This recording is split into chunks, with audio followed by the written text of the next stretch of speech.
And we're back! Welcome to episode 2 of SBTS. I guess that's what we're calling it now. We're doing Burnt Out, which was the second original song that I posted on my channel. Just get into it, yeah? We don't need every single one of these videos to be like 15 minutes long. In your eyes, I saw flames. We got fire, but I didn't feel pain until you took the light that you said would always be mine. Well, this is a bummer. I was trying to keep a bacon-scented candle my mom made me burning, and apparently it heard what song I was singing because it decided to give up on life.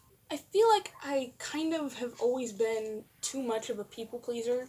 Like, I'm just trying so hard to keep everybody happy, and it's not healthy. This song was written with a specific friend in mind who I had spent years just always being there for her and making sure that she was okay. And then she would just, like, ghost me for months at a time until something happened. She had a bad day at school, and all of a sudden she needed to, like, talk to me because she'd pushed all of her other friends away again. We became friends in 3rd grade, so, like, you're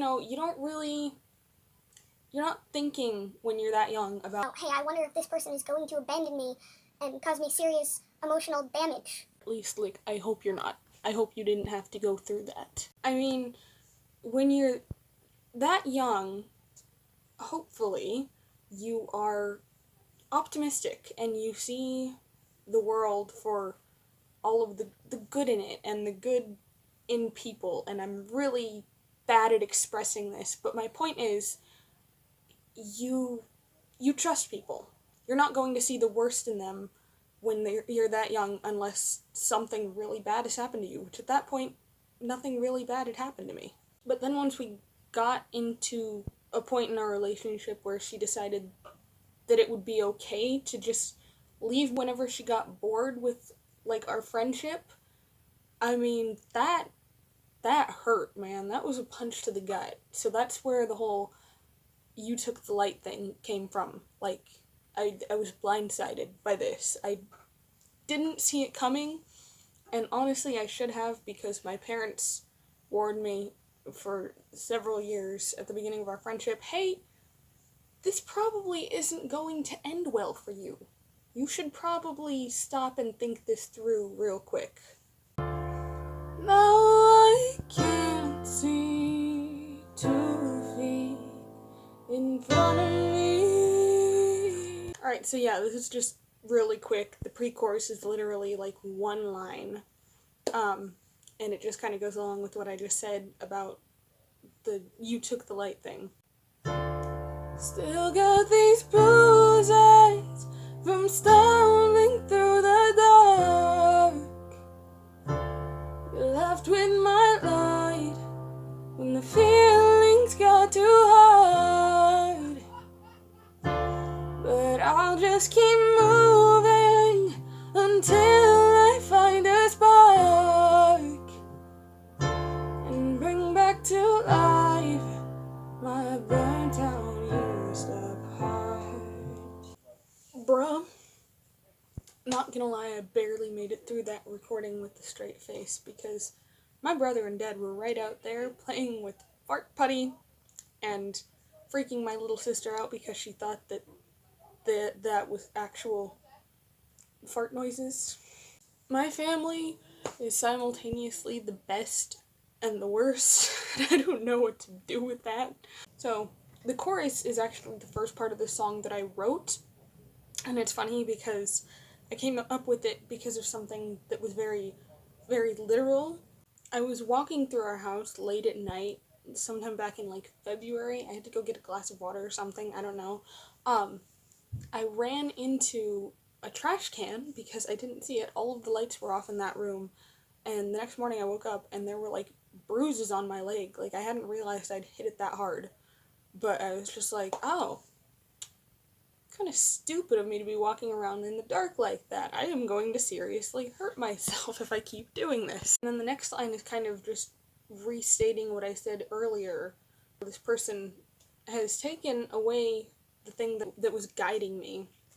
Our friendship really started to go downhill when I started going through some harder things. You know, I'm not gonna say that, like, I hadn't been through anything hard before, because people have hardship all throughout, like, different stages of life. So even in elementary school, like I was saying earlier, when you're hopefully more optimistic and haven't experienced as many bad things. But when I was in about 7th or 8th grade was when I started having more mental health issues, and I started being, like, really anxious and depressed.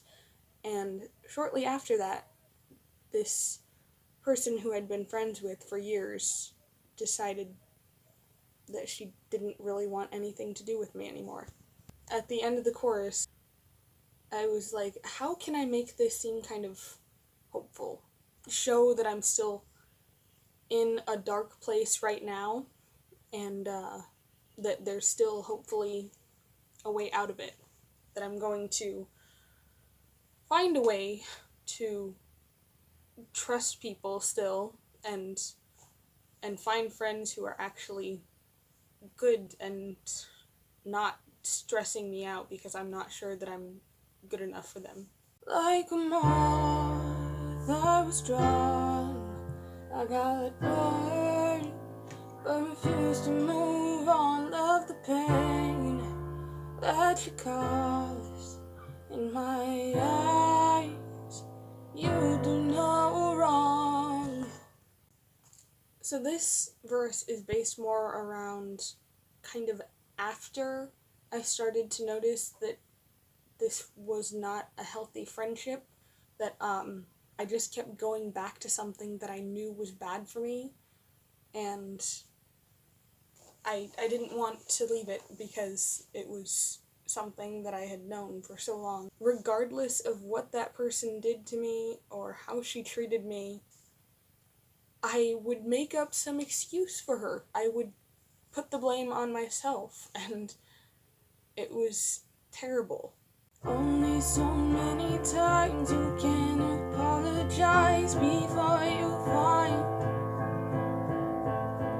all the hearts you abused, everyone you like to, they'll leave you behind. Only so many times you can apologize before you find all the hearts you abused, everyone you like to, they'll leave you behind. Now, the bridge is kind of more what I wish I could say to this person. And that sounds kind of mean because it was a little harsh, but I mean it more as a warning. Like, I so wish that I was still in touch with this girl, just so that I could warn her, if you keep acting like this, you're going to keep being left behind by other people, because you can't just leave other people and expect them to be there when you come back. That's not how it works. Thank you guys so much for watching. My hope is that someday in the near future, I will make an episode of SBTS where it's not late at night, and I'm not sleep deprived and hangry, and, you know, I'm actually rationally explaining these things instead of rambling on and on about how messed up middle school is. Okay, so I'm gonna go now. I hope you enjoyed. Bye.